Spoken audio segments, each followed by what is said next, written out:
Mula saya kepada Amin. Bismillahirrahmanirrahim. Assalamualaikum warahmatullahi wabarakatuh. Alhamdulillah kita bertemu sekali lagi dalam program di pentas yang disediakan oleh Datuk Dr. Hassan Ali. Saya tak tahu kenapa tetapi saya cukup rasa terharu kerana untuk kali kedua dijemput oleh beliau sebagai pengacara program beliau seperti mana saya sebut pada episod yang lalu. Sejak saya di sekolah menengah lagi, saya yakin dan percaya Datuk Dr. Izhar pun setuju dengan saya sebab kita lebih kurang je ni. Kita membesar dengan forum perdana ketika zaman Datuk Hassan Ali, zaman arwah Dr. Harundin dan juga arwah Ustaz Ismail Kamus. Di kesempatan ini, kita mengambil sedikit masa yang singkat untuk memberikan anugerah Al-Fatihah kepada Allahyarham Datuk Ismail Kamus. Al-Fatihah. أعوذ بالله من الشيطان الرجيم بسم الله الرحمن الرحيم الحمد لله رب العالمين الرحمن الرحيم مالك يوم الدين إياك نعبد وإياك نستعين اهدنا الصراط المستقيم صراط الذين أنعمت عليهم المغضوب عليهم ولا الضالين آمين. Masya Allah. Semoga Allah memberkati Allahyarham Datuk Ustaz Ismail Kamus dan kalau untuk mengatakan para penonton, saya sendiri pun ada banyak koleksi kaset. Mungkin generasi baru tak tahu, kaset ni antara benda yang kita beli. Kalau di Kelantan kat Dr. Izhar, di Jaafar Rawah lah. Masya Allah. Allahu Akbar. Okey, dan pemergian Allahyarham Ustaz Ismail Kamus adalah satu kehilangan besar dalam dunia ilmu, khususnya di kalangan para pendakwah. Dan kita boleh melihat beliau adalah di antara tokoh ilmuwan yang sangat amanah dengan ilmunya, yang sangat tinggi akhlaknya dan tidak pernah kedekut untuk berkongsi ilmu kepada sesiapa sahaja di mana sahaja. Ini adalah contoh seorang ilmuwan yang luar biasa. Malam ini kita akan bersama-sama berbincang tentang tanggungjawab seorang ilmuwan. Hari ini Alhamdulillah cukup ramai ilmuwan, sama ada secara formal yang ada PhD, yang ada master, yang ada degree. Ada juga yang belajar di pondok dan sebagainya, yang kita juga iktiraf sebagai ilmuwan. Persoalannya, apakah di sana tanggungjawab mereka?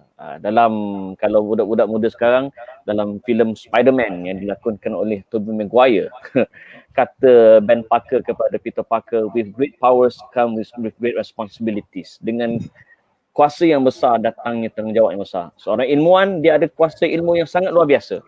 Pada masa yang sama datangnya tanggungjawab. So kita bersama pada hari ini ialah pertama Dr. Fuad Saleh. Apa khabar Doktor? Alhamdulillah.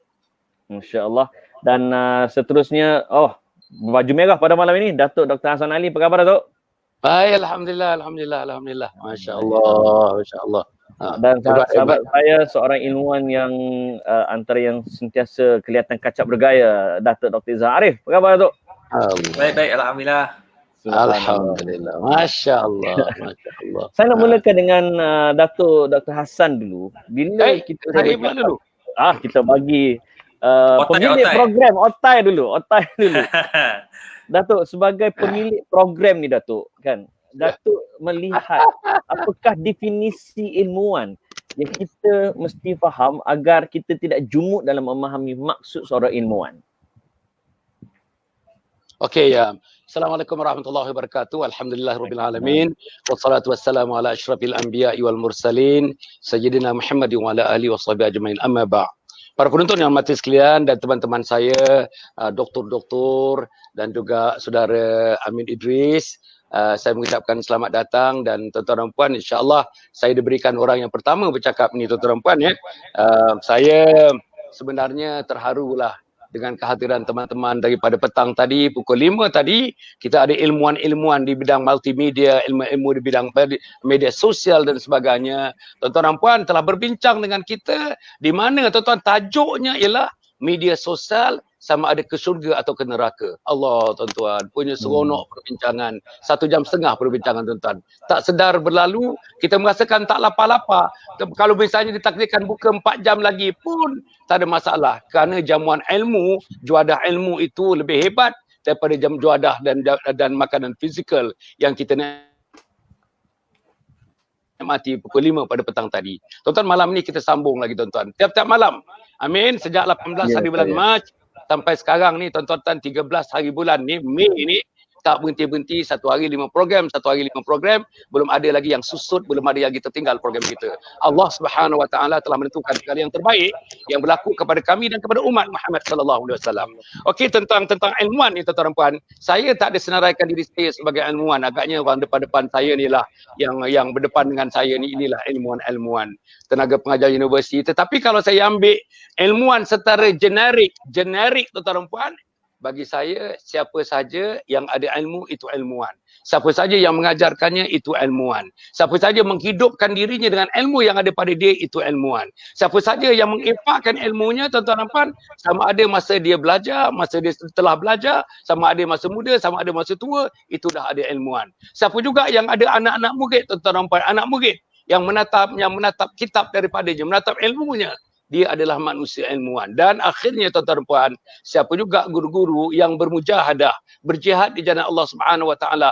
Jihadnya tuan-tuan bukan jihad senjata saja, tapi jihad ilmunya, sebarkan ilmunya, hidupkan ilmunya dan menentukan ilmu itu memandu jalan kepada dirinya dan memandu jalan kepada manusia sekelilingnya dan memandu jalan kepada umat Muhammad sallallahu alaihi wasallam. Sebab itu kita nak cerita mengenai tanggungjawab ilmuwan ni besar sangat tuan-tuan, besar sangat.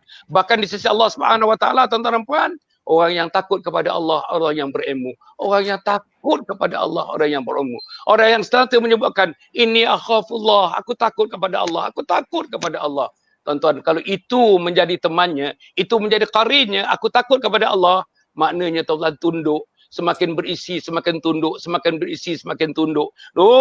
Macam padi yang tumbuh di kawasan Kemubu di Kelantan tu. Amin, di kawasan Kemubu di Kelantan. Macam padi itulah. Hingga kan padi itu ada kalanya tunduk sampai mencecah tanah dibandingkan lalang di sebelahnya menjulang tinggi. Lalang produce nothing, tapi tuan-tuan, padi ini memberi makan kepada umat Muhammad sallallahu alaihi wasallam dan umat dunia khasnya bertahun-tahun, daripada zaman-zaman dulu sampai sekarang tuan-tuan, tak berhenti-henti. Hujan pun dia bagi kita makan, panas pun dia bagi kita makan, dimakan belalang pun dia bagi kita makan. Itulah ilmu tuan-tuan, itulah ilmuwan. Terima kasih saudara pengerusi. Baik, Dr. Fuad, bila Datuk Hassan sebut tentang ilmu ni adalah mereka yang menyampaikan, maknanya untuk menyampaikan tu dia kena ada ilmu. Cuma setengah kita zaman sekarang ni, dia rasa poyo pergi cari ilmu, aku jadi YouTuber lagi bagus kan. Buat video TikTok beratus ribu viewers, like pun sampai berjuta, lagi bagus. Semangat nak menimba ilmu tu doktor sangat-sangat kurang pada hari ini. Sedikit motivasi kepada generasi sekarang agar berebut-rebut dan kalau boleh gilakan ilmu. Dr. Fuad. Assalamualaikum warahmatullahi wabarakatuh. Terima kasih dan amin. Ya. Alhamdulillah, bersyukur kepada Allah SWT kita bertemu lagi pada malam ini membincangkan soal ilmu dan kepentingan ilmuwan dalam masyarakat. Baik, persoalan timbul hari ni lah, ramai yang nak berkongsi ilmu. Okay? Nak berkongsi pengetahuan tapi dengan cara yang mungkin kurang tepat. Kan? Sudah Amir sebut, YouTubers. Kerana matlamatnya bukan nak sampaikan ilmu sebenarnya, tapi nak cari populariti. Ini masalah besar yang kita hadapi sekarang. Apabila populariti menjadi tujuan utama, mestilah apa yang dilakukan akan menjurus kepada mencari populariti. Sedangkan mungkin apa yang dia ada tak seberapa ilmunya. Dia mungkin tahu sedikit, tapi kerana dia popular, dia bercerita seolah dia tahu segala-galanya. Kerana ilmuwan ini adalah orang yang mengkaji sesuatu bidang tertentu, tak kira lah apa bidangnya, usuluddin, ya, bidang fiqh, ilmu pengurusan, kedoktoran dan sebagainya. Dia dianggap ilmuwan selagi mana dia memegang prinsip sebagai seorang ahli ilmu dan mau berkongsi ilmu dengan cara kaedah yang betul. Jadi kepada adik-adik, anak-anak yang mencari populariti melalui YouTube dan sebagainya, bukan satu kesalahan, tetapi bergurulah. Kerana berguru dengan Dr. Google itu bukan cara yang betul. Ya, berguru dengan TikTok bukan cara yang betul. Berguru dengan internet juga bukan cara yang betul. Kita ada falsafah dan kita ada adab menuntut ilmu. Jadi anak-anak dan adik-adik semua kena, pertamanya kena perlu belajar adab untuk menuntut ilmu.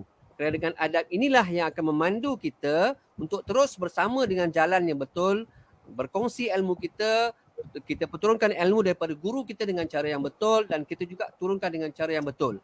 Maknanya adik-adik, anak-anak ya, jangan segan untuk berguru, jangan kerikut masa untuk berguru. Bergurulah dengan guru yang benar-benar kita kenali, bukan berguru dengan YouTube, bukan berguru dengan internet. Wallahu alam. Kena berguru Okey, saya beralih kepada Datuk Dr. Izhar. Okey, Dr. pun ada sebut kita kena berguru. Sekarang ni pula timbul persoalan, ada ilmu tapi tak ada akhlak. Dia ilmu tinggi tapi mula Allah, perkataan BABI tu ibarat zikir, tak kira lah dalam Dewan Dun ke apa ke kan. Jadi saya nak tanya kepada Datuk Dr. Izhar, adakah mesti orang berilmu mesti dia kena ada akhlak, ataupun bila ada ilmu automatik ada akhlak? Mana so tu? Silakan tu. Terima kasih Amin kepada Datuk Hasan Ali, ayahanda, kepada kekanda Dr. Fuad, rakan-rakan, semua penonton yang dikasihi sekalian. Saya teringat ketika belajar di Syria dulu, masa mula-mula hadir dalam satu kuliah yang disampaikan oleh Syekh Dr. Syekh Dr. Wahbah Az-Zuhaili dekat Masjid Kuwaiti, saya ingat lagi. Jadi masa buka kitab tu, dia masa tu dia mengajar kitab Imam Syafi'i, mazhab Syafi'i, Anwarul Masalik. Jadi masa tu dia pun sebutlah, dia kata apa? Dia kata ya bunai, wahai anak-anak, wahai anakku, dia kata a'lam, ingat, dia kata al-adab qabla al-ilmi. Apa-apa pun adab sebelum ilmu. Sebelum kita mulakan kuliah, sebelum kita mulakan belajar, pertama sekali la tansa zikrallah wa tahmid lillahi azza wa jalla. Jangan lupa kamu mengingati Allah, berzikir pada Allah, mentahmid kepada Allah. Wassalawatu ala Rasul sallallahu alaihi wasallam. Wa du'a lil walidain. Doa untuk kedua ibu bapa. Tak lain dan tak bukan doa kepada guru-guru. Jadi dia mulakan ilmu dia, pengajaran dia itu malam tersebut dengan memuji Allah, memuji Nabi Muhammad sallallahu alaihi wasallam, doa kepada ibu bapa, doa kepada guru-guru.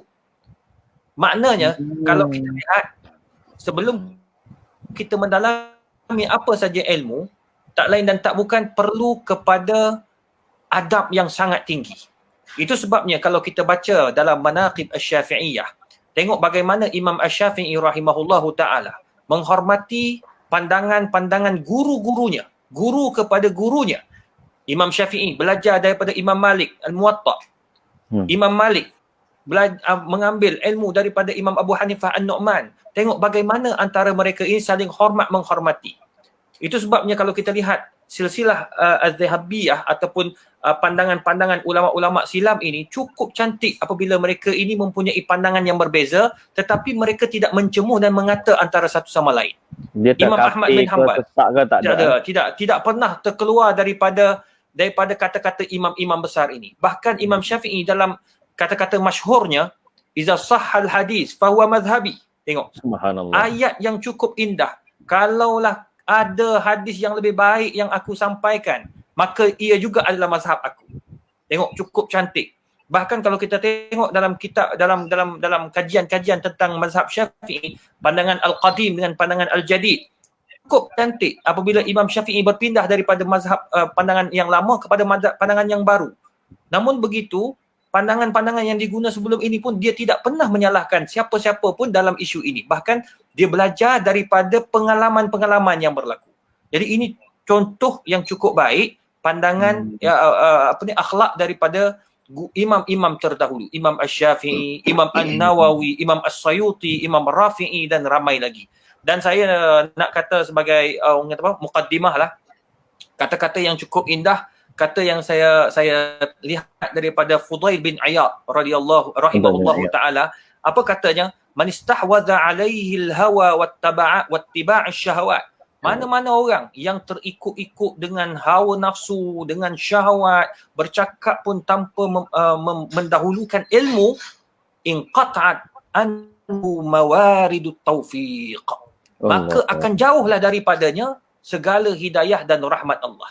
Jadi bila dia ni ada ilmu tinggi menggunung pun, tapi akhlaknya tidak ada, maka dia akan jauh daripada mawaridut taufiq.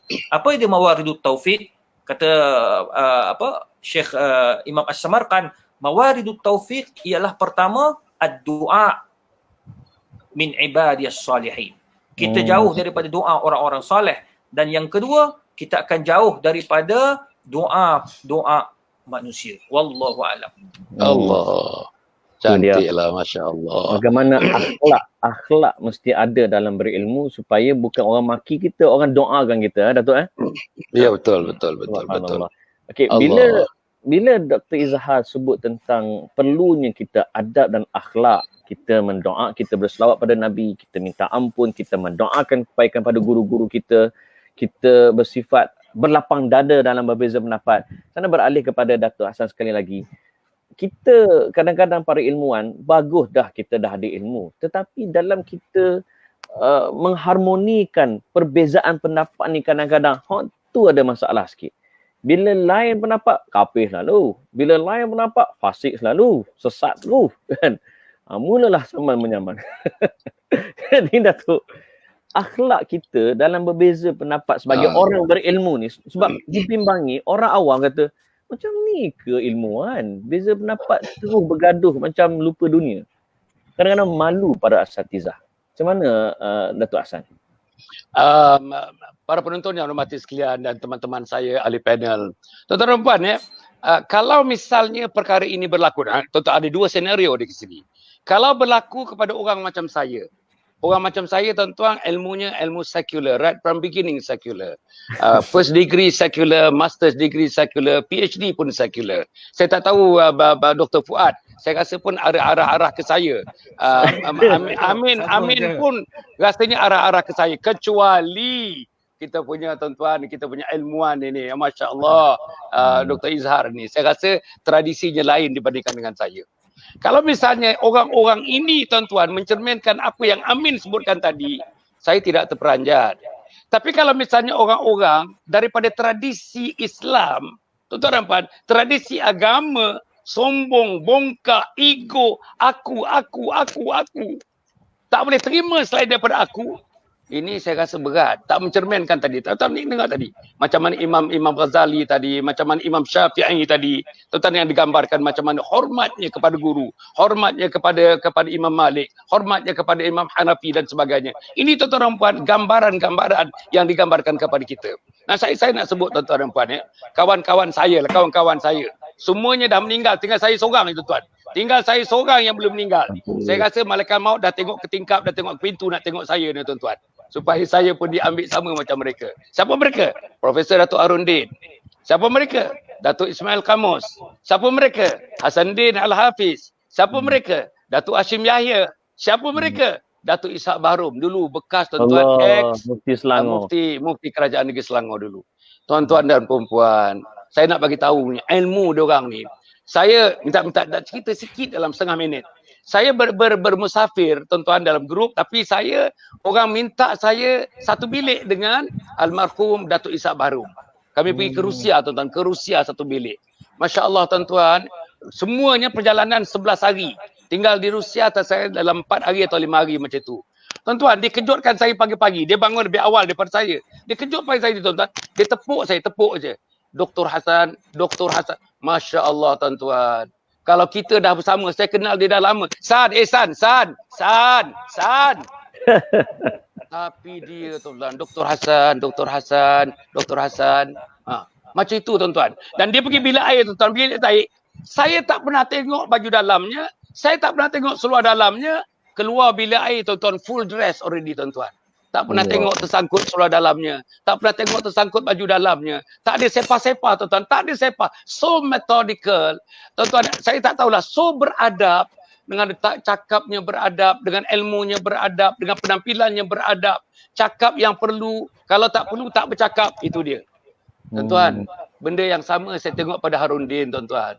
Benda yang sama saya tengok yang baru 5 hari meninggal. 4 hari meninggal. Yang teman saya, sahabat saya, Datuk Ismail Kamus. Inilah tuan-tuan. Saya tak sebut lagi Datuk Ning Aziz. Saya tak sebut lagi tuan-tuan. Allah, Datuk Azizan Razak, Datuk Abu Bakar Cik. Ada satu manusia tuan-tuan. Ada satu manusia. Atau manusia ni tuan-tuan, sakitnya saya adalah di antara orang yang menemaninya di HUKM, Hospital Universiti Kebangsaan. Meninggal di situ tuan-tuan dan puan, saya dipilih untuk menemankan naik kapal terbang, membawa mayatnya ke satu tempat di Alustar. Tuan-tuan ya, saya menemaninya, Masya Allah tuan-tuan. Masa di sana, selepas saja dia keluar daripada hospital, 4 kali sembahyang jenazah tuan-tuan, 4 kali sembahyang jenazah. Antara yang mengimamkan jenazah tu ialah Datuk Harundin tuan-tuan. Setiap kali sembahyang jenazah 3,000 orang, 3,000 orang, 3,000 orang. Sampai di tempat dia sana tuan-tuan, depan di Alustar, saya tengok naik kapal terbang daripada atas, tak ada tanah yang saya tengok, tak ada rumput saya tengok. Semuanya manusia.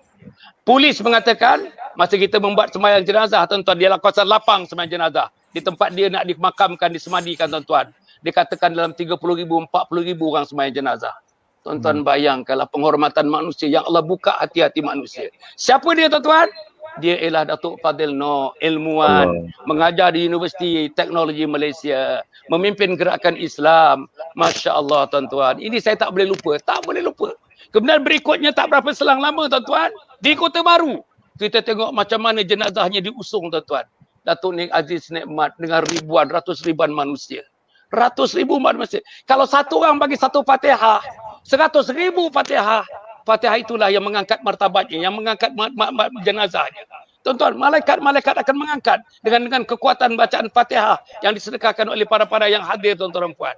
Inilah kehebatan di dunia sudah ditunjukkan. Dan saya yakin inilah jalan kehebatan yang Allah tunjukkan pada insan-insan yang seperti ini. Kalau misalnya tidak ada COVID-19 ni untuk Datuk Ismail Kamus, saya tak tahu lautan manusia. Saya pergi rumah dia tuan-tuan, pukul 12.50 malam. 12.50 malam. Bila saya tahu putus nyawanya 12.30, 12.35 begitulah. Saya pergi tuan-tuan, beratur. Oleh kerana COVID, satu orang 1 meter. Saya sampai dekat situ pukul 1 sampai pukul 2.30 tak dapat ziarah lagi tuan-tuan dan puan. Tapi apa yang saya nak sebut? Inilah tuan-tuan, inilah barakah. Inilah yang tunjukkan kepada ilmu, yang menghidupkan ilmu, ilmu yang melaksanakan ilmu, ilmuwan tuan-tuan dan puan, yang menghidupkan ilmu untuk dirinya, untuk jiran tetangganya, untuk masyarakatnya, dan akhirnya cahaya kepada umat Muhammad sallallahu alaihi wasallam.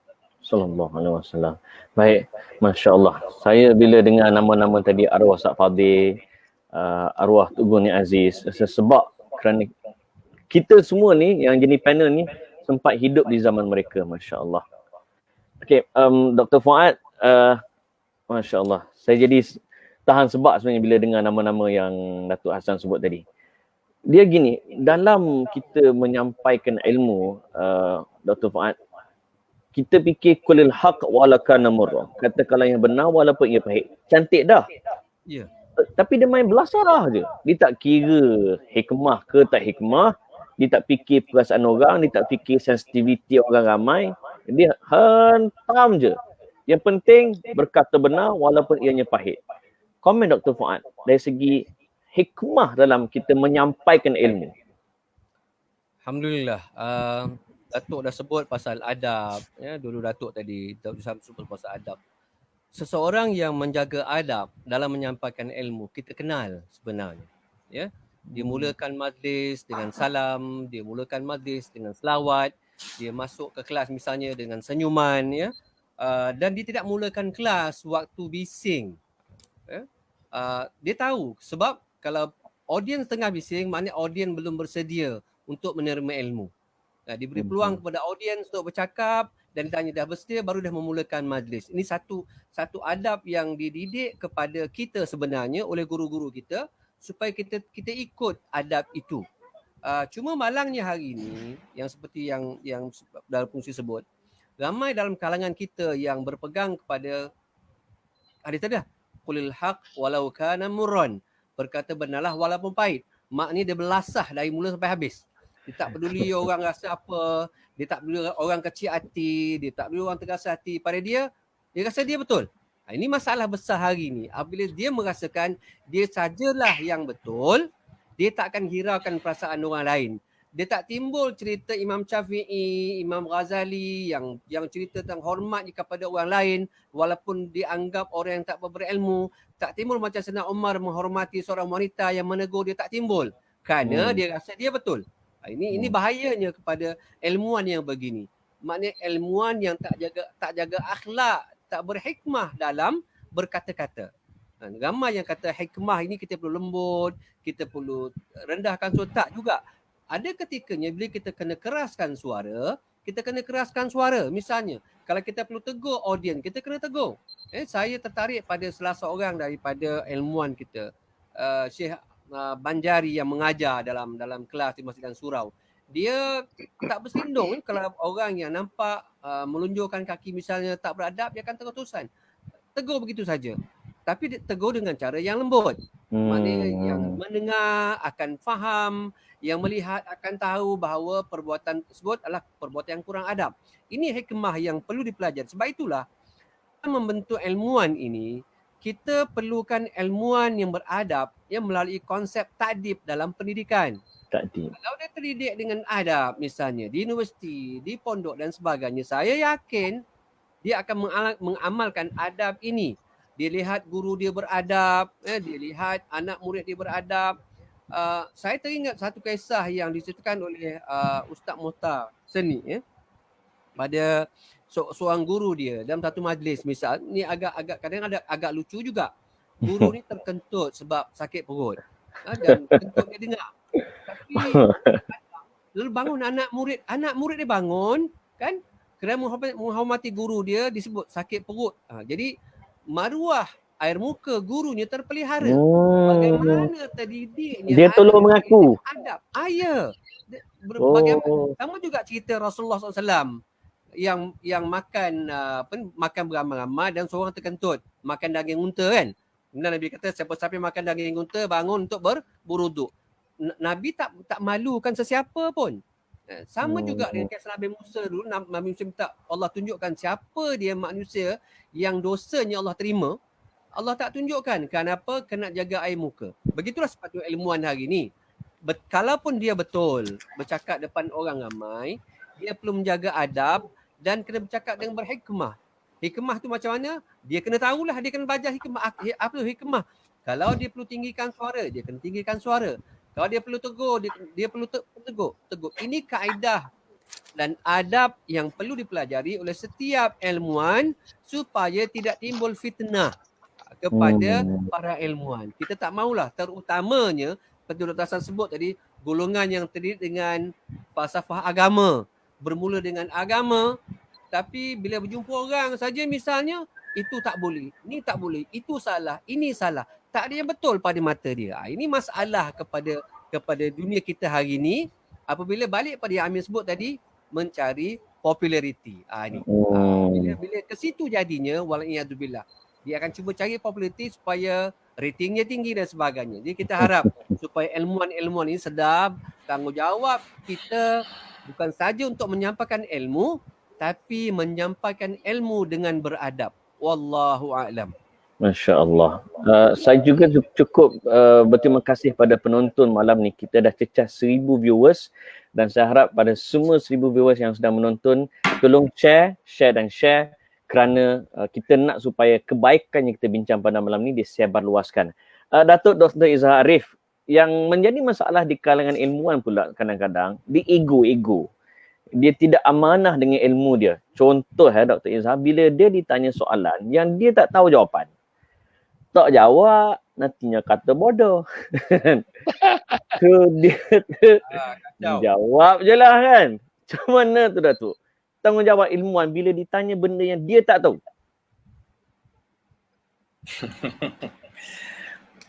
Sebenarnya kalau kalau kita nak melihat kepada menjawab benda-benda yang tak tahu, ini adalah satu perkara yang kita balik kepada integriti ilmu. Kita lihat bagaimana Imam Al-Bukhari rahimahullahu ta'ala, dia disoal dengan pelbagai soalan. Ya, tetapi Imam Syafi'i itu, Imam Al-Bukhari sangat tawaduk. Dia boleh jawab tetapi dia cuba untuk menghormati.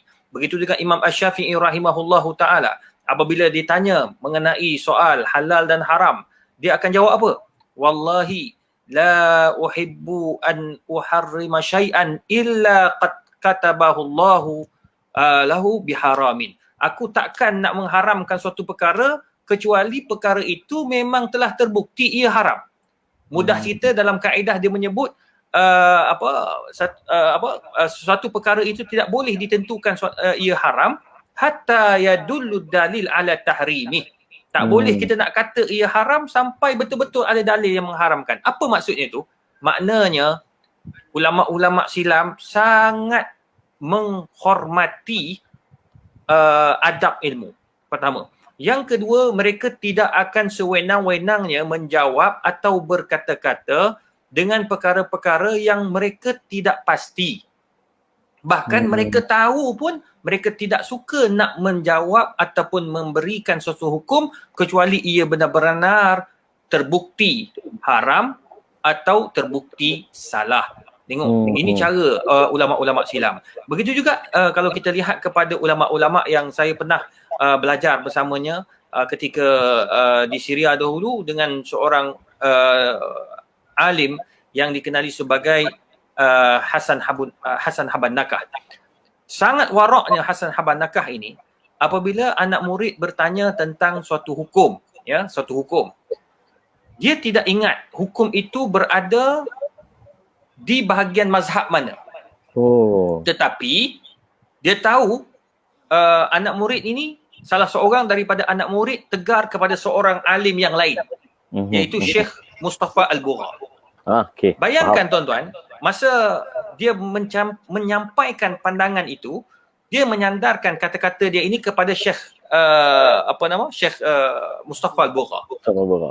Bayangkan Syekh kata apa? Habban Nakah kata, dia kata saya tidak tahu apa yang kamu maksudkan dan saya tidak ingat pandangan itu berada di mana. Ma ra'yuka tarji' ila syekhik. Apa pandangan kamu? Kamu rujuk kepada guru kamu, iaitu Al-Bugha. Dia boleh punya kata hormat dia tak tahu. Ya Allah, dia boleh kata dia tak tahu, Datuk. Dia kata dia tahu. Dia boleh kata tak tahu sebab dia tahu dia menghormati guru kepada orang lain. Ya Allah. Tahu ulama dia sama-sama terkenal ni. Ya. Syekh Bugha, Syekh Mustafa Khid dan Mustafa Bugha ni dia ada relate dengan Datuk Seri Zulkifli Al-Bakri. Maknanya Syekh Mustafa Khid guru kepada guru masters kepada Syekh Dr. Zulkifli Al-Bakri. Mustafa Bugha kalau tak salah saya dia pembaca. Dia antara dua, saya dah lupa sebab tu masters mereka, masters beliau masa di Syria. Tapi mereka saling menghormati.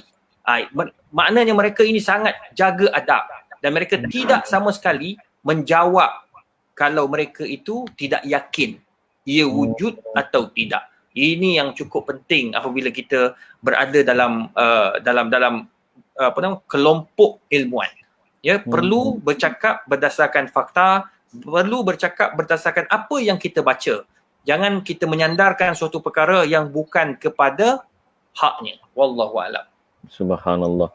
Begitu cantik akhlak mereka dalam mensompani perbezaan pendapat. Dan walaupun benda dia tak tahu. Dan padahal dia tahu pun, cuma dia tak tahu dengan confirm pandangan mana. Subhanallah. Ya. Beza kita, yang kita confirm tak tahu, kita buat-buat tahu. Last sekali orang tengok, confirm pun tak tahu. Datuk, Dr. Yusuf Al-Qaradawi, dia ada menulis dalam kitabnya Nahdlatul Islamiyah, Kebangkitan Islam, di antara perbezaan yang terpuji dan perbezaan yang tercela. Qaradawi ada sebut salah satu punca kerosakan di dalam perbezaan pendapat adalah kerana taksub. Jadi Datuk sebagai orang yang paling otai dalam kita 4 orang ni, Datuk mesti dah jumpa ramai orang taksub dalam politik, taksub dalam pegangan agama, taksub dalam macam-macam, taksub dengan motivator yang dia minat, kan? So macam mana Datuk kita nak membuang perasaan taksub dalam diri kita ni, Datuk? Okey. Tuan-tuan, saya tidaklah dapat memberikan satu jawapan yang sangat pasti. Tetapi berdasarkan observation, berdasarkan pengalaman, agaknya berpuluh-puluh tahun dah, ya. Kita berkawan dengan orang ilmuwan, berkawan dengan penuntut ilmu. Datuk Hasan Ali ni kira otai, tapi still dia tawaduk. Akulah. Silakan, Datuk. Okey, tuan-tuan puan, ya. Yang pertama sekali saya nak menyebutkan yang dikatakan oleh Yusuf Qaradawi, tuan-tuan tentang kerosakan akibatkan taksubnya kita ini. Tuan-tuan dan puan, ilmu satu hal, Satu lagi, exposure pendedahan. Contoh, saya belajar di negara barat. Jadi saya berkawan banyak dengan orang Egypt, banyak dengan orang Afrika, banyak orang daripada Middle East, banyak orang daripada Eropah dan sebagainya. Jadi tuan-tuan, bila kita menangkapi Islam ni daripada berbagai-bagai sudut ni, jadi menyebabkan kita tuan-tuan tidak dogmatik tuan-tuan. Asalkan itu bertepatan dengan Quran, dengan hadis, kita terima. Umpamanya kita semayang, tidak kata Imam Syafi'i tuan-tuan, kita baca doa qunut. Jadi sunat muakkadah doa qunut. Tapi bila kita sendiri menjadi imam di satu tempat yang memang doa qunut tidak dibacakan, kita jadi imam. Jadi saya rasa kita raikan orang tempatan. Saya dah ikut teman-teman Saya dah ikut. Saya ambil contohlah Ustaz Hadi lah misalnya tuan-tuan. Yang saya ikut dia sembahyang di mana-mana tempat pun, kalau misalnya tempat itu tidak membaca qunut, dia menjadi imam pun tidak menjadi qunut. Maknanya meraikan tuan-tuan insya-Allah. Jadi benda-benda yang macam ni tuan, exposure. The more we get exposed, the more kita punya rasa, kita punya tidak mengakukan, tidak taksub tuan-tuan, tidak taksub kepada satu. Umpamanya sekarang gerakan-gerakan Islam. Saya dah tengok tentang Ikhwanul Muslimin. Saya dah tengok di Malaysia tentang berbagai-bagai. Saya dah tahu sebutlah. Berbagai-bagai. Yang siasah punya orientation, yang non-siasah orientation, yang memang purely misalnya dakwah orientation dan sebagainya. Tuan-tuan, yang saya sedih sangat. Orang A tak boleh tengok orang B. Orang B tak boleh tengok orang C. Syarahan orang A, orang B tak berapa nak dengar. Syarahan orang B, orang C tak berapa dengar. Itu realiti. Itu realiti yang saudara tengok sekarang berlaku tuan-tuan dan puan. Oleh kerana perkataan taksubnya kita itu tuan. Kenapa kita mesti taksub? Tuan-tuan kalau kita tengok dan Nabi dan para sahabat dan tabi'in selepas itu. Mana tuan-tuan? Mereka tidak ada cerita. Orang Afrika pergi ke negeri Cina, orang negeri Cina mengamalkan tuan-tuan sebagian daripada budaya tetapi asalnya adalah Islam. Mereka tuan-tuan terbuka, fikiran terbuka pasal exposure. Appeal saya ialah kepada ilmuwan-ilmuwan Islam, somehow you got to get yourself exposed tuan-tuan dan puan. Bila kita expose bermacam-macam rangkaian amalan Islam yang tidak bertentangan dengan Al-Quran dan Sunnah, apa salahnya tuan-tuan? Apa salahnya kita meraihkan orang dan orang meraihkan kita? Yang kedua yang saya nak sebut tuan-tuan tentang taksub ni tuan-tuan dan puan. Ini kadang kita ada satu syekh kita besar tuan-tuan. Ini kita taksub. Kita ada satu syekh besar yang kita memberikan tuan-tuan penghormatan yang terlalu tinggi kepadanya. Hingga kan tuan-tuan dan puan, kita tak memandang syekh yang lain dah. Mesti syekh jalur itu. Mesti syekh serban itu. Mesti syekh tuan-tuan jubah itu. Tuan-tuan dan puan. Rasa-rasanya dari segi saya lah, rasa-rasanya tak betul. Kalau kita pergi negara barat, tuan-tuan pergi ke England tuan-tuan. Tuan-tuan pergilah ke Perancis, tuan-tuan pergi ke Amerika. Tuan-tuan tengok kepelbagaian ni, mereka raikan pelbagaian. Minta maaf saya nak sebut minta maaf tuan-tuan. Saya belajar tuan-tuan di tempat ramai orang Iran. Kalau kita mendengar, dia bagi khutbah kita mendengar. Kita bagi khutbah dia mendengar. Dalam majlis tuan-tuan dia ada bersama kita dan kita ada bersama kita. Saya tak mengatakan saya pro Iran, tidak tuan-tuan. Tapi kepelbagaian itu tuan-tuan dan puan agaknya tidak menjadi simen, tidak satu dinding besar untuk mendinding kita sesama umat Islam. Kita umat Islam tuan-tuan, ukhuwah Islamiyah. Kesepaduan itu sangat penting untuk membangunkan umat Islam. Yang lain tuan-tuan, kalau ada perbezaan di antara kita, itu semua perbezaan-perbezaan yang kita buat. Tapi agama tidak menentukan perbezaan itu satu yang absolut yang mesti tuan-tuan kita angkat 100% kepadanya. Yang akhirnya saya nak menyebutkan tuan-tuan dalam hal kepelbagaian ini. Saya nak sebut tuan-tuan. Ini di mana kita tuan-tuan, kalau yang balik daripada India, daripada Pakistan, caranya India dengan Pakistan. Yang balik daripada Yaman, caranya ialah cara Yaman. Yang balik daripada Amerika macam saya, caranya ialah cara Amerika. Akhirnya tak pandang sebulu di antara mereka itu tuan-tuan. Sayang umat. Yang rugi ialah umat, yang ruginya ialah mereka yang nakkan Islam, tapi mereka tak tahu yang mana sebenarnya yang harus menjadi ikutan kepada mereka. Terima kasih. Masya Allah. Saya tu lompat pada Dr. Izzah kejap. Dr. Izzah, bila Dr. Izzah mengaji di Syria kan? Ya. Masa Syria. Di Syria kan? Sempat dengan Allahyarham Buti, Syekh Ramadan Al-Buti. Memang sempat sangat sebab memang rumah saya pun saya Saya sewa dekat dengan masjid je untuk mudahkan saya menghadiri kuliah-kuliah dia. Saya sungguh iri hati kepada kamu, wahai Dr. Izhar. Boleh share sikit tentang budi pekerti, kehebatan, ketinggian akhlak Syekh Ramadan Al-Buti. Antara buku popularnya yang kita mesti baca ialah Fiqhus Sirah. Kita lain ada lagi, tu antaranya. Ya. Dia satu perkara yang saya belajar daripada Syekh Al-Buti. Saya mula menghadiri kuliahnya, bagi saya muqassir lah. Muqassir ni maksudnya saya ni tergolong daripada orang yang agak sedikit kerugian. Apabila saya mula kuliah di masjid-masjid bersama syekh-syekh ini pada tahun 1995 gitu. Lebih kurang, 94, akhir 94. Sebab sebelum tu saya masih budak, masih hanya memfokuskan pada ilmu bahasa, pergi belajar bahasa 2 tahun. Jadi begitulah sebelum saya mulakan kelas di college. Jadi bila saya pergi ke kelas dia, memang pertama sekali saya pergi saya tak faham apa. Sebab pertama sekali Dr. Buti ni dia cara dia bercakap adalah menggunakan bahasa yang sangat tinggi. Kalau dia dengan Datuk Hasan Ali lebih kurang lah. Bahasa dia sangat cantik. Dia kalau kita baca, kalau orang yang biasa baca lah, minta maaf saya nak cakap, kalau kita baca buku Al-Buti, buku Muhammad Al-Ghazali, buku Al-Qardawi, buku Az-Zuhaili, Dr. Wahbah Az-Zuhaili adalah buku bahasa Arab yang paling mudah untuk kita faham, sebab dia menggunakan bahasa yang mudah. Dia nak bagi semua orang faham. Antara yang saya baca Madu Khalid Dirasah contohnya. Itu sangat mudah. Muhammad Al-Ghazali bahasa falsafah. Muhammad Said Ramadan Al-Buti bahasa dia sangat falsafah. Sehingga kan kalau kita belajar dengan dia, dia selalu cakap, kalau saya jumpa saya kata wallahi ma fahimtu katsiran min, kita akan bagi tahulah kita tak berapa nak faham banyak benda kan. Apa jawab dia? Ya bunai qawi lughatak, wahai anakku, kuatkan bahasamu. Belajar bahasa, jangan risau. Dia selalu cakap macam tu. Ya. Jadi kita bawa kitab tu, saya selalu, masa tu tak ada elektronik, memang saya akan tanda-tanda yang saya tak faham. Bila balik, saya duduk asrama, rezeki saya duduk asrama. Dalam asrama saya tu pelajar Malaysia tidak ada. Yang ada budak Afrika, budak Morocco, budak Yugoslavia, budak Jazair, Maghribi. Jadi diorang ni semua fasih bahasa Arab, jadi saya akan minta diorang rujuk.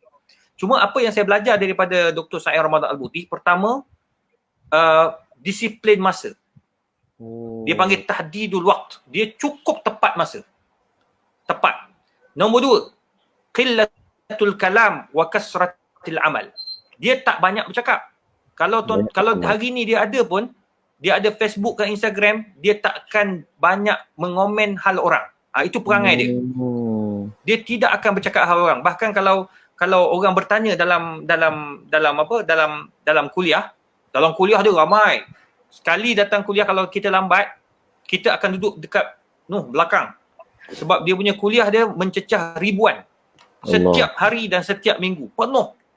Jadi saya antara yang selalu datang awal. Sebab saya ambil rumah dekat Ruknuddin, saya naik atas, saya terus masuk ke depan. Jadi bila orang tanya, soalan orang ni macam-macam. Kadang provokasi. Kalau kena jenis orang yang cepat makan provokasi, dia akan terikut. Contoh Syekh. Ya Syekh. Afwan. Sekarang ni ada seorang syekh yang lain, guru yang lain mengatakan pandangan sekian dan sekian. Tuan-tuan tahu, dia kadang-kadang kita selalu akan jawab, oh itu pandangan tu sebenarnya, dia akan cakap apa tahu? Sebenarnya dia tidak akan sandarkan kata-kata jawapan dia itu kepada syekh tadi. Dia akan ubah agar ayat tu lebih positif. Saya rasa Datuk Hasan Ali tahu lah tu macam mana ayat positif. Maksudnya dia tidak akan sandar.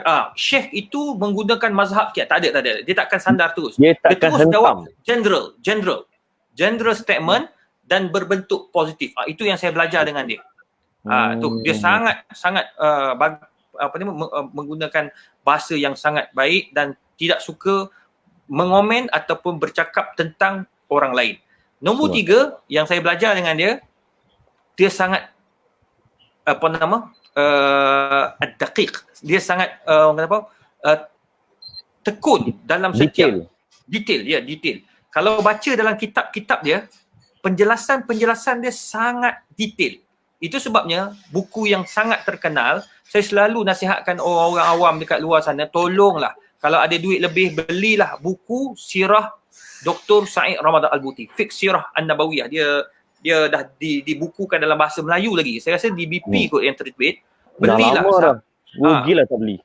Rugi sebab saya belajar dalam bahasa Arab. Bahasa dia sangat tinggi sampai saya kena minta orang Arab terjemah. Orang Arab tafsirkan. Hari ni dah diterjemah dalam bahasa Melayu. Bahkan saya tengok bila saya baca dalam bahasa Melayu tu, kita baca rupa-rupanya ada beberapa tempat yang tertinggal tu. Dia tinggal. Saya pelik kenapa ayat ni macam tergantung. Bila saya buka balik kitab Arab, rupa-rupanya ayat dia lebih kurang satu perenggan tu memang sangat tinggi. Saya pun tengok penuh dengan catatan di tepi. Bermaksud ayat itu penterjemah tak faham, dia tinggalkan terus. Sebab memang sangat tinggi. Saya tak salahkan penterjemah sebab bahasa dia sangat tinggi. Bombastik. Apa dia nak daripada ayat tu? Itu Dr. Said Ramadan Al-Buti.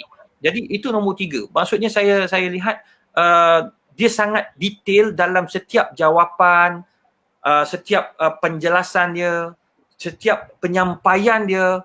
Dan di sana di Syria dia ada kelas di TV. Di televisyen. Dia antara dia dikenali sebagai ulama selebriti jugalah sebab dia memang ada satu kuliah khas dekat TV Syria. Dia tak macam Dr. Wahbah Zuhairi, tak. Dia banyak terlibat dengan masyarakat. Tu nombor 3. Nombor 4, sifat Dr. Said Ramadan Al-Buti ni, satu perangai dia sangat tawaduk dan dia tak suka orang cium tangan dia. Memang dia hola lagi. Tak. Dia takkan izinkan. Sampaikan masa dia datang ke Malaysia, saya lupa nak bagi tahu pada organizer, jangan bagi orang cium tangan dia. Memang dia takkan bagi. Kalau zaman saya dulu, saya ni suka cium tangan orang. Saya suka cium tangan ulama-ulama, orang-orang alim, pantang jumpa siapa, mufti pun saya akan cium tangan. Bila saya cium, saya nak ambil barakah je. Sebab ada pandangan yang kata membenarkan kita cium, natabarrak di sahibil ilmi. Kita nak ambil barakah daripada orang yang alim. Tapi Syekh Buti tak. Dia takkan bagi. Dia akan tarik tangan. Kadang-kadang kalau kita keras juga tarik, dia pukul atas kepala. Dia akan tepuk kepala saya. Itu sebab kita anak murid dia. Tapi orang awam ni tak buat lah. Dia akan tarik. Dia akan nampak wajah dia tak selesa. Jadi ini antara sifat tawaduk Syekh Dr. Said Ramadan Al-Buti yang saya belajar lama dengan beliau. Mumarasah baca kitab dengan dia. Jadi memang sangat banyak saya belajar adab dengan beliau. Masya-Allah. Cuma yang nombor 5, satu benda yang last sebagai akhir yang saya belajar, iaitu dia sangat tegas dalam urusan pengajian. Maksudnya dia sangat tegas dalam mendidik. Didik. Kalau dalam kelas dia memang tak boleh tidur. Dalam kelas tak boleh tidur. Minta maaf lah. Kalau tidur, dia akan kejut. Dia kata, ya bunai, ukhruj min saffi. Wahai anakku, sila keluar sekarang. Jangan duduk dalam kelas ni. Kau pergi balik dan jangan masuk lagi kelas aku ini. 1. Nombor 2, tak boleh datang lambat daripada dia sebab dia very punctuality dia sangat tinggi. Sangat tinggi. Benar, dia orang yang alim ni, orang yang betul-betul amal dengan ilmu, dia sangat tepat masa. Jadi itulah Dr. Said Ramadan Al-Buti yang saya kenal lebih kurang 7 tahun mumarasah ilmu dengan beliau. Wallahu alam. Dan saya yakin ramai lagi anak-anak murid dia yang lain yang sempat belajar dengan beliau. Semoga Allah merahmati Said Ramadan Al-Buti. Saya cukup tersentuh, rasa sedih bila bangun pagi tengok berita masjid tempat Said Ramadan Al-Buti sedang beribadah dibom dan antara yang meninggal dalam letupan tersebut adalah Allahyarham Said Ramadan Al-Buti. Kita sedekahkan Al-Fatihah. Bismillahirrahmanirrahim. Iyyaka na'budu wa iyyaka nasta'in.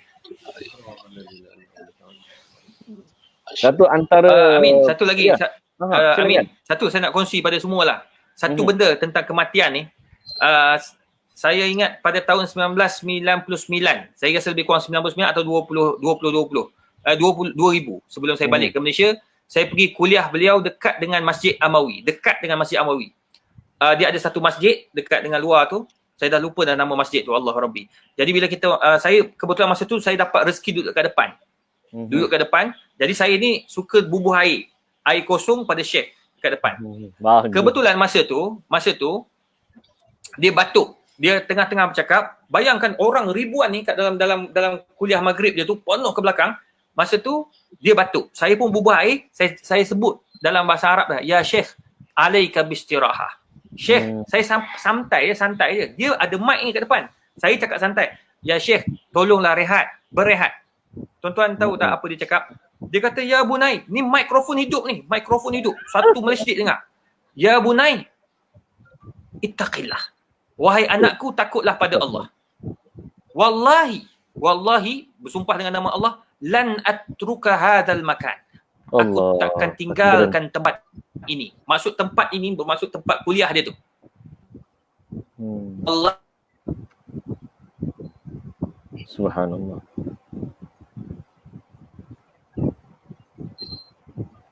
Okey. Ada sedikit gangguan kalian, tak apa. Dr. Izhar, jadi maksudnya clear. Sampai dia kata apa? Dia kata wallahi lan aturka hadzal makan, aku tak mau tinggal tempat ini dan aku nak mati di sini. Allah. Dan benar. Allah. Setelah beberapa tahun dia mati tengah bagi kuliah dalam ketika berlakunya pergolakan di Syria. Dan alhamdulillah tengah bagi kuliah menyebut Nabi Muhammad SAW. Ketika itu bom ke wallahu alam jatuh sesuatu atas kepala dan dia meninggal dunia. Saya menangis masa tengok YouTube itu, mengingatkan saya kepada kata-kata dia masa kuliah itu. Sebab dia cakap dengan saya, dia bukan cakap pada awam. Wallahu alam.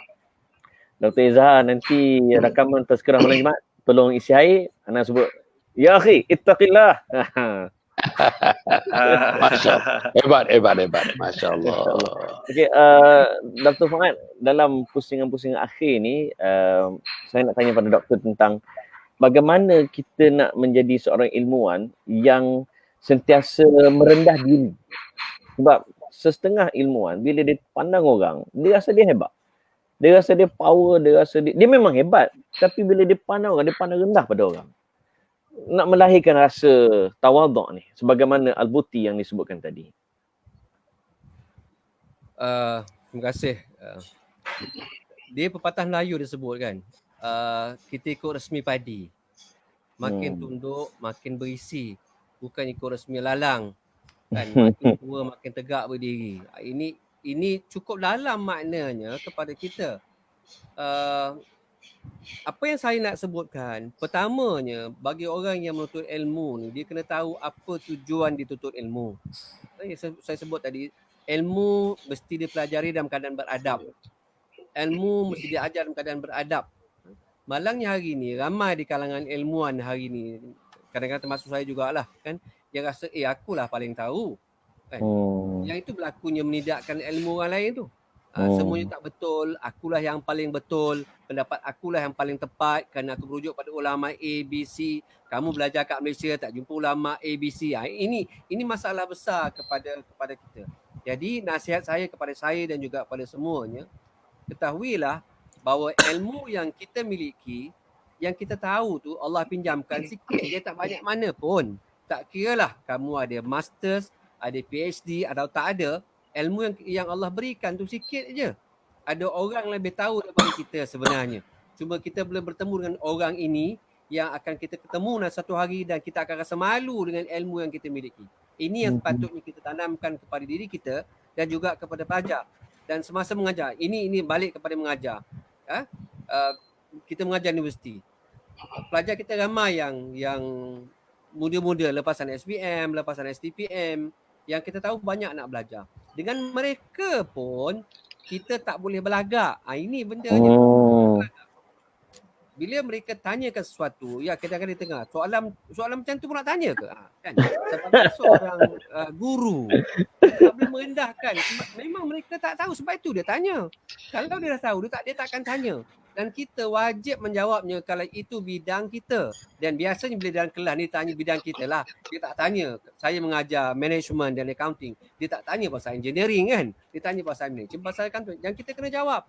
Dan kalau kita tak boleh jawab, misalnya, kita kena beritahu, minta maaf, soalan ni payah sikit, saya jawab next class. Ini saya payah bagi seorang pensyarah nak mengaku yang dia tak tahu. Dia rasa bila mengaku, dia tak tahu tu rasa jatuh maruah dia. Sedangkan dengan cakap dia tak tahu, give me time tu, pelajar dia akan lebih respect dia bahawa lecturer dia ni nak menjawab benda yang dia betul-betul sure baru dia jawab. Dia tak main tam promo je. Jadi ingatlah ya kepada semua yang di luar yang mendengar, yang tak mendengar, yang tahu dan tak tahu, bahawa ilmu yang ada pada kita ni sikit aja. Sikit-sikit sangat bak kata pepatah kalau celup dalam lautan tu pucuk pen tu. Macam itulah. Itu pun tak sebanyak itu yang ada pada kita. Jadi jangan menganggap orang lain tak tahu. Ini satu benda kepada kita. Bila orang tanya, kadang-kadang pertanyaan tu nak menguji kita. Kita boleh sense soalan untuk menguji. Kita tak salah layan soalan menguji. Yang kita layan soalan yang betul-betul orang yang tak tahu nak tahu apa sebenarnya yang mereka perlu tahu. Kalau tidak, dia tak akan selesai. Sampai hari inilah saya bagi contoh soal Wahabi dan juga Ahlussunnah. Beribu tahun dah dibincangkan. Hari ni pun ada orang yang nak bincang. Saya kata kalau sampai masanya saya kata tak usah bincanglah benda-benda macam ni kerana dia akan mengelirukan orang ramai. Kan? Kalau kita tahu, kita simpanlah untuk kita sendiri. Biarlah orang ramai tahu apa yang biasa kita amalkan supaya mereka tak jadi keliru. Ini yang penting kepada kita.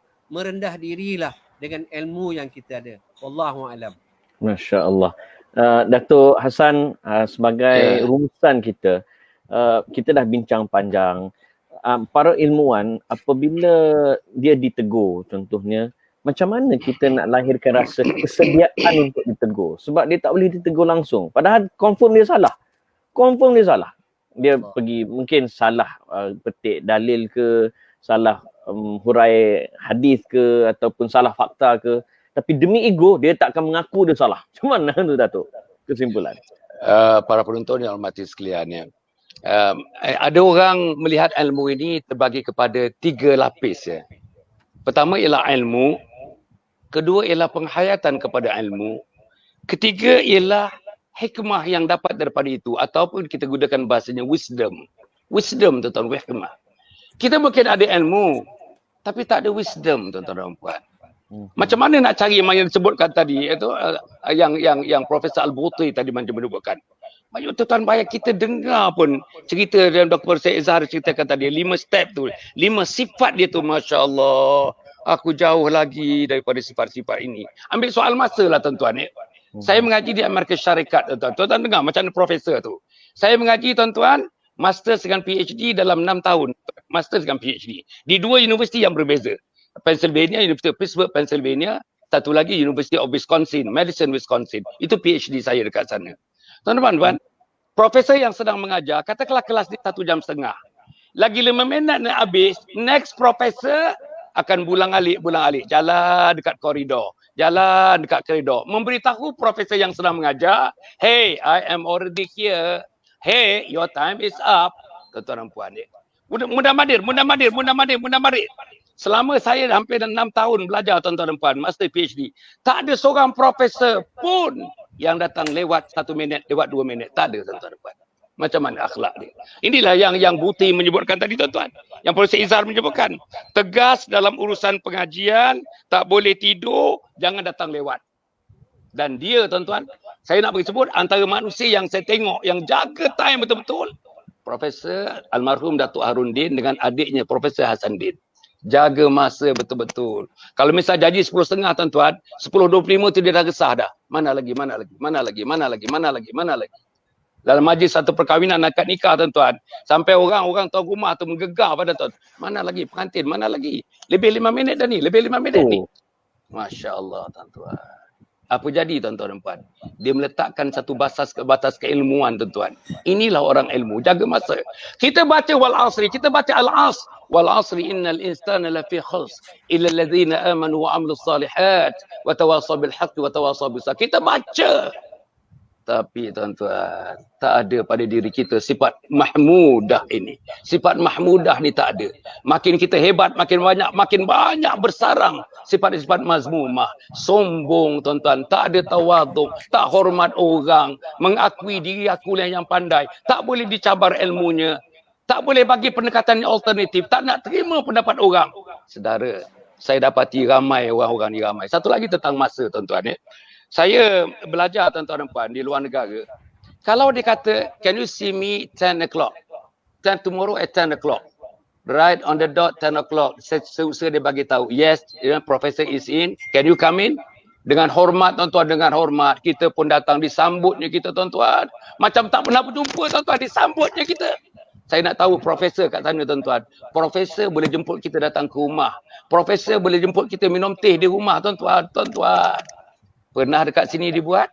Mungkin ada lah. Tetapi tuan-tuan dan puan, saya tak nampak. Zaman saya belajar di Malaysia dulu, saya tak nampak itu berlaku.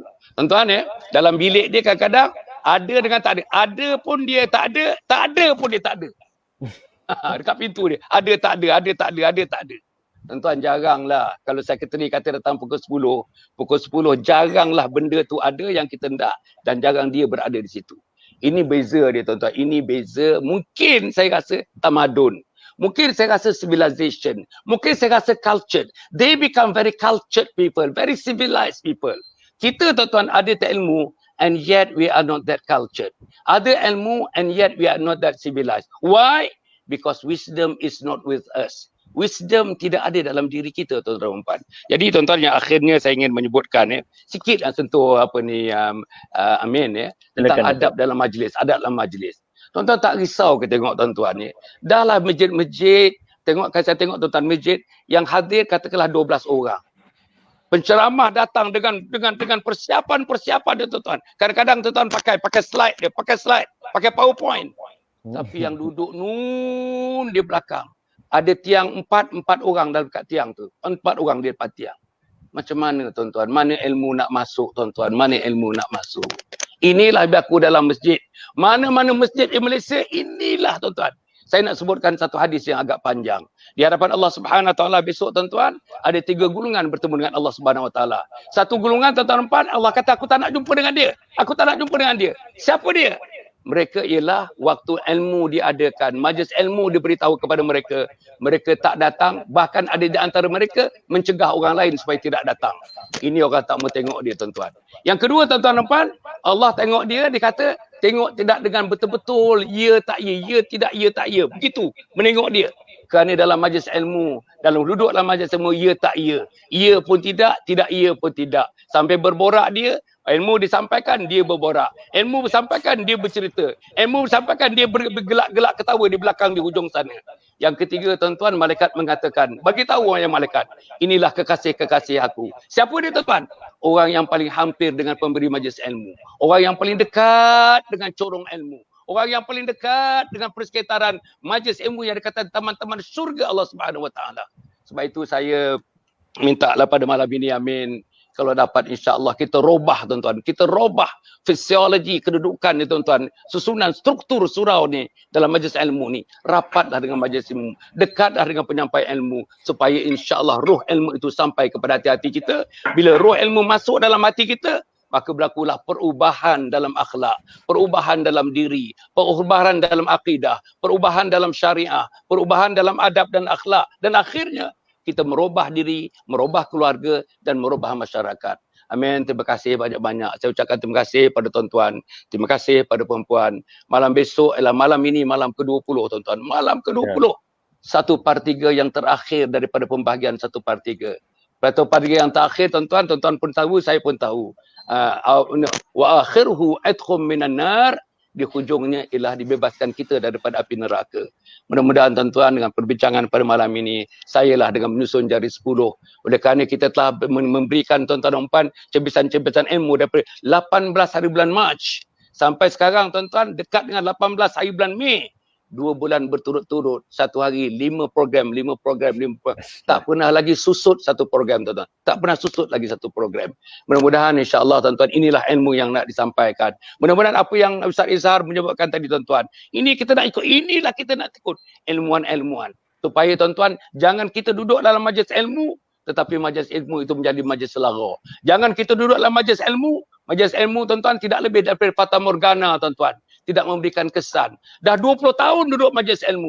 tapi rokok masih rokok juga. Tuan-tuan, meninggalkan sembahyang juga. Tak kisah nak didik isteri, tak kisah nak didik isteri juga. Tak kisah nak didik anak, tak kisah didik anak juga. Ini sepatutnya tidak berlaku dan saya lah orang yang pertama nak menentukan pada keluarga saya ini tidak berlaku. Mudah-mudahan ada baiknya pada saya. Terima kasih kepada tuan-tuan dan puan-puan. Kita jumpa lagi pada masa akan datang. Saya pulangkan kembali kepada rakan, kepada sahabat, anak muda yang juga merupakan orang, tuan-tuan dan puan. Inilah the lover of the society, tuan-tuan. Or lover of the community, iaitu Amin Rais. Amin. Saya lupakan. InsyaAllah. Sila Amin. Amin Rais pun boleh, Datuk. Amin Rais hebat, tuan-tuan. Hebat. Hebat ini, tuan-tuan. InsyaAllah. Datuk Dr. Izhar, sebagai penutup, saya mohon Doktor ulas sikit hadis di dalam Bukhari. Nabi kata, la taqumu sa'ah hatta yuqbadul ilm. Tidak akan berlakunya kiamat sehingga diangkat ilmu. Malah dalam hadis lain disebut, tidak akan, sesungguhnya Allah Ta'ala tidak mengangkat ilmu dengan sesekali cabutan dari para hambanya, akan tetapi Allah mengangkat ilmu dengan wafatnya para ulama. Ketika itu tidak ada lagi para ulama, manusia akan merujuk pada mereka yang jahil. Mereka bertanya, maka jawablah orang-orang yang jahil ini, mereka berfatwa tanpa ilmu, maka mereka sesat lagi menyesatkan. Rumusan Dr. Izhar. Rumusan apa yang saya boleh katakan daripada hadis tersebut, kita akan kehilangan ulama-ulama, tokoh-tokoh yang hebat. Sebagai ulama-ulama hebat seperti Mustafa Khin. Kita dah kehilangan Dr. Wahbah Az-Zuhaili. Kita sudah kehilangan Dr. Sa'id Ramadan Al-Buti. Kita sudah kehilangan Syekh Sadiq Habad Nakah. Kita sudah kehilangan yang pentahqiq hadis-hadis Syam yang dikenali sebagai muhaddis Syam, iaitu Syekh Abdul Qadir Al-Naud yang mengkaji hadis-hadis dan juga mentahqiq hadis-hadis. Tetapi pada hari ini kita tidak melihat lagi orang-orang seperti itu yang menggantikan tempat-tempat itu. Kita sudah kehilangan orang-orang pakar dalam bidang hadis. Kita hilang orang-orang pakar dalam bidang fiqh, dalam bidang akidah dan banyak lagi dalam bidang bahasa, yang mana buku-buku mereka itu diguna pakai sehingga hari ini. Hari ini siapa saja dalam kalangan ulama-ulama, mufti-mufti dunia yang tidak rujuk kitab Al-Fiqh Al-Islami? Siapa yang tidak rujuk kitab Dr. Mustafa Al-Bugha, Mustafa Al-Khin, Al-Fiqh Al-Manhaji dalam mazhab Syafi'i? Siapa yang tidak rujuk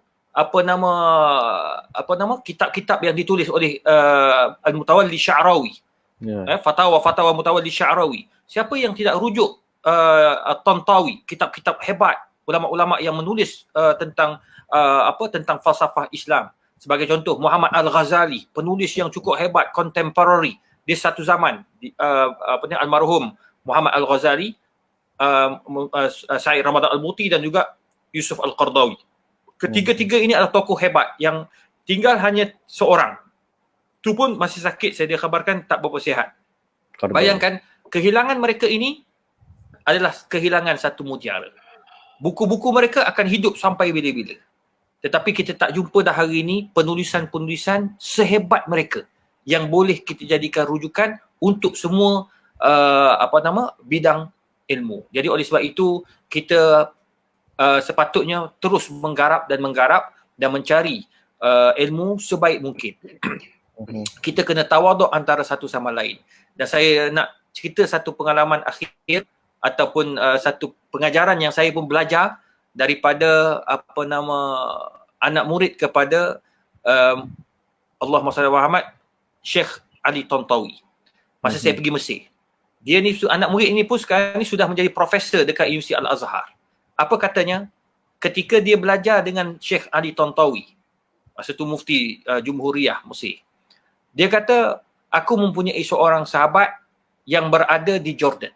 Tengok dia sebut, aku mempunyai seorang sahabat yang berada di Jordan, tetapi dia selalu dicemuh ataupun selalu dipertikaikan. Siapa dia? Syekh Albani. Bayangkan, Syekh Albani satu aliran yang berbeza dengan Syekh Ali Tantawi, tetapi dia boleh gunakan perkataan indi sahibi. Aku ada seorang sahabat. Ada seorang sahabat di mana? Di Jordan. Aku juga ada seorang sahabat yang bernama sekian. Dia sebut nama-nama tu. Bayangkan betapa akhlaknya ulama-ulama sesama mereka. Syekh Abdul Qadir Arnaud juga muhaddis yang sezaman dengan Syekh Albani. Mereka ini kedua-duanya mempunyai aliran yang berbeza. Tetapi ketika Syekh Albani meninggal dunia, apa kata Syekh Abdul Qadir Arnaud? Fa innahu rajulun alimun fil hadis. Dia ada seorang alim dalam bidang hadis. Tengok, mereka saling menghormati walaupun orang dah meninggal dunia, walaupun dia tidak satu kepala, walaupun dia tidak satu aliran, sebab mereka mempunyai metodologi pengajian yang berbeza, mereka saling menghormati walaupun orang tu telah meninggal dunia. Kita pada hari ini lain. Ulama-ulama, ustaz-ustaz mendoakan kematian pula. Mendoakan bergembira pula dengan kematian seseorang, bergembira pula dengan kesakitan seseorang. Nauzubillah, benda-benda ini bukan akhlak ulama. Bayangkan kita tengok aliran-aliran ni, aliran Azhari daripada Universiti Al-Azhar, Syekh Ali Tantawi, Syekh Ali Jumaah, saling menghormati antara satu sama lain ketika mereka menuntut ilmu. Jadi kita sepatutnya pada hari ini, bagi saya yang berada dekat universiti, walaupun ada title profesor ke apa semua ni, semua ini bagi saya tidak ada ilmu pun. Lagi saya buka, lagi saya tak ada ilmu. Lagi saya baca, lagi saya tahu bahawa ya Allah, aku tak sampai pun tahap-tahap, orang kata apa, jangan kata tahap sungai, ya, tahap air kat tandas pun tak sampai. Jadi oleh yang demikian, kita tak payahlah nak sombong dengan apa yang ada. Tak payah kita nak bangga dengan apa yang kita kena ada. Bahkan kata para ulama, antaranya Syekh A'id Al-Qarni, dia kata apa? Dia kata ightanim kulla waqtin allati indak. Bahagiakan, dia gunakan perkataan bahagiakan masa yang kamu ada sebelum ia tiada. Padahal ayat ni daripada hadis Nabi sallallahu alaihi wasallam. Wallahu akbar. Subhanallah. Datuk Dr. Izhar Arif, Dr. Fuad, Datuk Dr. Hasan, terima kasih sangat-sangat kerana kesudian berkongsi ilmu pada malam ini. Sikit. Ya, Dr. Fuad. Saya tertarik pada yang Dr. Izhar sebut tadi tentang ilmu yang silam ini. Mereka meninggalkan khazanah bentuk kitab-kitab yang boleh kita rujuk. Ya, benar. Jadi saya nak serulah ilmuwan di negara kita ni supaya rajin-rajin menulis apa yang mereka ada. Bukan rajin update Facebook kan? Ya. Jadi bila dia tak ada nanti, adalah peninggalan dia. Kan? Kita yakin ramai profesor kita, ramai doktor kita di Malaysia yang mampu menulis dengan baik. Cuma mungkin ganjaran dalam bentuk dunia tak berapa ada di Malaysia ni. Tulislah supaya menjadi seperti mereka. Imam Abu Hanifah menulis, Imam Ghazali menulis, Imam Syafi'i menulis, Imam Nawawi menulis yang dikatakan hasil tulisan dia tu melangkaui usia dia, keberkatan ilmu yang dia ada. Jadi kalau kita yang ada sedikit ilmu ni pun tak nak menulis, apa akan jadi pada generasi kita akan datang? Ke mana mereka nak rujuk? Bagi yang ustaz-ustaz tak apalah, boleh rujuk buku bahasa Arab. Bagi yang tak belajar bahasa Arab, nak rujuk buku bahasa Inggeris tak ada, buku bahasa Melayu tak ada. Akhirnya kita tak ada rujukan. Ilmu mati bersama dengan kita di alam kubur, tak tinggalkan apa-apa. Jadi saya menyeru supaya disiplin ilmu ini disambung, terutama mereka yang mengajar di pusat pengajian tinggi, untuk ditulis ilmunya, dibaca oleh sekurang anak murid dia, dan kemudian insya-Allah disampaikan kepada masyarakat umum. Itu seruan saya lah, termasuk pada diri saya sendiri ni yang masih lagi tak banyak menulis. Insya-Allah. Wallahu a'lam. Baik, terima kasih Dr. Fuad sekali lagi, Datuk Dr. Hasan Ali, Datuk Dr. Izhar Arif, jazakumullahu khair. Dan pada semua penonton, banyak yang saya belajar, banyak yang kita belajar. Antaranya, jangan kita berhenti untuk mencari ilmu, dan dalam kita mencari ilmu, kita kena indahkan dia dengan akhlak yang mulia, dan dalam kita menyampaikan, sampaikan dengan penuh hikmah, jangan ta'asub, sentiasa terbuka, dan kalaulah ada perbeza pendapat, menghormati, dan kalau kita ditegur, kalau kita buat silap, berlapang dadalah terima teguran itu dengan hati yang terbuka, insya-Allah. Jadi terima kasih semua kerana sudi berbincang. Terima kasih Datuk sebab jemput saya sekali lagi sebagai moderator. InsyaAllah. Saya balik kepada Tomah. Silakan Datuk Dr. Hasan Ali. Para penonton yang hormati sekalian, bagi pihak kami mengucapkan ribuan terima kasih. Tuan-tuan, malam ini malam yang ke-20 tuan-tuan dan puan. Bangunlah pagi besok lebih awal sikit tuan-tuan. Bertahajudlah. Sallu bil lail walau raka'ah. Sallu bil lail walau raka'ah.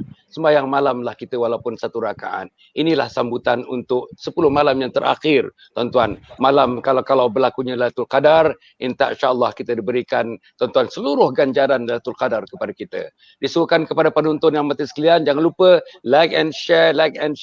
Tuan-tuan pergilah kepada Facebook teman-teman ni. Facebook Dr. Izharnya, Facebook Aminnya, Facebook Dr. Fuadnya, dan Facebook siapa-siapa juga, tuan-tuan. Mari kita ramaikan. Tak ada rugi yang meramaikan dan tidak ada untung yang tidak meramaikan, tuan-tuan puan. Jadi mudah-mudahan insya-Allah kita berdoa kepada Allah Subhanahu Wa Taala sesuatu diberikan kepada kita, dan program ini akan diteruskan sama ada masa Covid ini diteruskan, selepas Ramadan diteruskan. Semata-mata, tuan-tuan dan puan, kita nak menggunakan, tadi tuan-tuan kita bincangkan media sosial ke neraka atau ke syurga, tuan-tuan. Semuanya berpendapat tadi, hanya dengan niat, hanya dengan pelaksanaan, hanya dengan hati, hanya dengan jiwa untuk agama, maka media sosial ini pun kita matlamatkan untuk agama Allah Subhanahu Wa Taala. Tuan-tuan puan, insya-Allah mudah-mudahan saya nak sikit lagi dalam 1 saat 2 saat, tuan-tuan puan ya. Dulu masa forum perdana ehwal Islam, sekali berforum 3 orang. Sekali, tuan-tuan, sekarang ni satu malam ni saya yakin mungkin 500 orang, mungkin 1000 orang yang live sekarang ni, tuan-tuan puan. Bayangkan penceramah-penceramah yang baru tumbuh, penceramah-penceramah yang tak tahu daripada mana usul asalnya. Muncul, tuan-tuan, muncul.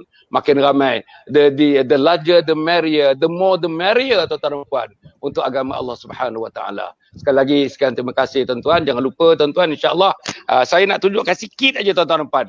Tuan-tuan, inilah dia yang sedang usahakan. Ini, tuan-tuan, insya-Allah kita usahakan. Dr. Azhar tak pernah tengok lagi ni, tuan-tuan. Ini yang saya usahakan untuk membina dengan harga 12-13 juta ringgit, tuan-tuan dan puan. Ini namanya Kompleks Anjung Husnul Khatimah. Tempatnya dekat dengan Dr. Azhar di sana. Di Sungai Semungkis, tuan-tuan. Batu 15 Semungkis, Ulu Langat. 20 minit daripada Pekan Kajang. Tanahnya sudah dibeli harganya 1 juta. Kita ansur dalam masa beberapa tahun, tuan-tuan dan puan. Tapi tanah itu bukan nama saya, bukan nama isteri saya, bukan nama anak saya. Diwakafkan untuk kita bangunkan Anjung Husnul Khatimah. Apa guna Anjung Husnul Khatimah ni? Kita pelawa manusia, garment manusia di Malaysia seluruhnya. Daripada Singapura, daripada Brunei dan sebagainya. Mari kita mati dalam Husnul Khatimah. Mari kita beribadah dalam Husnul Khatimah. Mari kita cari ilmu untuk mati dalam Husnul Khatimah. Mari kita beramal untuk mati dalam Husnul Khatimah. Dan untuk anak-anak pula, tuan-tuan dan puan, mari jadi anak yang salih, anak yang salihah. Untuk menghormati mak ayah waktu sihat, menghormati mak ayah waktu sakit, menghormati mak ayah waktu dalam sakratul maut, dan menghormati mak ayah meninggalkan kita. Supaya hartanya tiap satu sen yang ditinggalkan, tidak ada satu sen pun dibelanjakan bertentangan dengan kehendak Allah dan Rasulnya, tuan-tuan dan puan. Inilah yang sedang diusahakan. Segala-galanya berlaku dalam situasi non-profit making. Dan tuan, dananya daripada wakaf satu, yang kedua zakat, yang ketiga tuan fidyah, yang keempat ialah tentang sedekah dan infak, yang kelima ialah amal jariah dan fi sabilillah. InsyaAllah, tuan-tuan, mari kita dermakan 20 Ramadan ini, tuan-tuan dan puan. Dan tempat-tempat yang lain juga, tuan-tuan dan puan. Tuan-tuan bolehlah terus kepada Facebook kami, insya-Allah, page kami untuk mendapatkan berita-berita mengenai perkara ini. Marilah sama-sama, tuan-tuan, untuk diri, untuk keluarga, untuk syarikat dan sebagainya, mari kita bangunkan ini. Ini satu-satunya a prototype for the whole world. Such an institution, it is a prototype, tuan-tuan dan puan. Tak ada di Mesir, tak ada di Indonesia, tak ada di Egypt, tak ada di Amerika, tak ada di Eropah. Yang ada besok di Malaysia, tempatnya di Batu 15, Sungai Semungkis, Ulu Langat. Inilah yang sedang kita bangunkan, tuan-tuan dan puan, dengan cara non-profit making, dan saya tumpukan sepenuh perhatian saya untuk hujung-hujung usia saya ni nak membangunkan inilah, tuan-tuan, insya-Allah. Mudah-mudahan Allah memberikan kekuatan kepada saya balik semula, tuan-tuan dan puan. InsyaAllah kita jumpa lagi pada masa-masa yang akan datang. Dr. Izhar ada satu lagi, tuan-tuan. Ada satu lagi dengan saya. Dr. Izhar dengan saya, tuan-tuan. InsyaAllah. Jangan lupa, tuan-tuan. 21 hari bulan. 21 hari bulan, tajuknya Marathon Ramadan, jumpa semua di syurga. Marathon Ramadan, jumpa semua di syurga. Jadi, tuan-tuan dan puan, insya-Allah mudah-mudahan ada baiknya pada saya. Jangan lupa, tuan-tuan, besok pagi pukul petang, pukul 5 petang besok, Dr. Fauzi, Profesor Dr. Fauzi Rahman bersama dengan Imam Masjid Negeri, tuan-tuan, Ustaz Farhan Wijaya, bersama-sama dengan kita besok pada pukul 5 petang. Dan pada malamnya, tuan-tuan, insya-Allah tajuknya Seni lara versus seni mentauhidkan Allah. Yang bersama dengan saya besok Nash tuan. Ijam tuan-tuan dan puan. InsyaAllah bersama dengan saya pada malam besok pukul 10 insyaAllah. Jumpa lagi tuan-tuan. Terima kasih banyak-banyak. Terima kasih kepada Amin Idris. Terima kasih kepada Ustaz Izhar. Terima kasih kepada Dr. Fuad. Terima kasih kepada para penonton yang hormat Islam. Wassalamualaikum warahmatullahi wabarakatuh. #salam husnul khatimah. Masya-Allah. Assalamualaikum warahmatullahi wabarakatuh.